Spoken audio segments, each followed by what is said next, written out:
നിങ്ങളുടെ മുഴുവനും നിങ്ങൾ വെള്ളം അടിക്കണതും ആത്മഹത്യ ചെയ്യാൻ പോണതും പണിക്കാരുടെ നിന്ന് പണി കിട്ടിയതെന്നല്ലേ.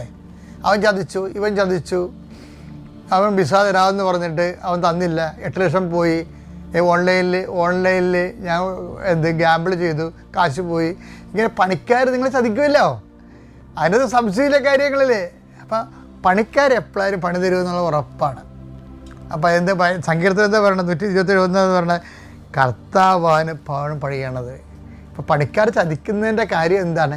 കർത്താവാണ് ഭവനം പണിയേണ്ടതെന്ന് നിന്നെ ബോധ്യപ്പെടുത്തിയാണ് കർത്താവ്. അവിടെ നീ ആശ്രയിച്ചേക്കണം. 2 വചനം ഒന്നാണ് കേട്ടോ. അതായത് പണിക്കാർ ഉപേക്ഷിച്ച് കളഞ്ഞ കല്ല് ഭവനത്തിന് മൂലക്കല്ലാകണതും, അതുപോലെ അത് സങ്കീർത്തനം 118:22 കർത്താവ് ഭവനം പണിയുന്നില്ലെങ്കിൽ പണിക്കാരുടെ പണി വ്യർത്ഥമാണെന്നും.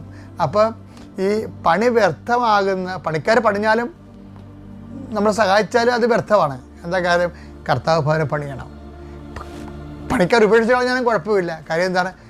കർത്താവ് അതിനെ മൂലക്കല്ലാക്കും. അപ്പോൾ കർത്താവ് തന്നെയാണ് ഇതിൻ്റെ അകത്തുള്ള പ്രധാനപ്പെട്ട ഫോക്കൽ പോയിന്റ്. അപ്പോൾ കർത്താവിൻ്റെ ഫോക്കൽ പോയിൻ്റായിട്ട് അങ്ങോട്ട് ജീവിതം റീഅറേഞ്ച് ചെയ്താണല്ലോ, അടിപൊളിയായിരിക്കും.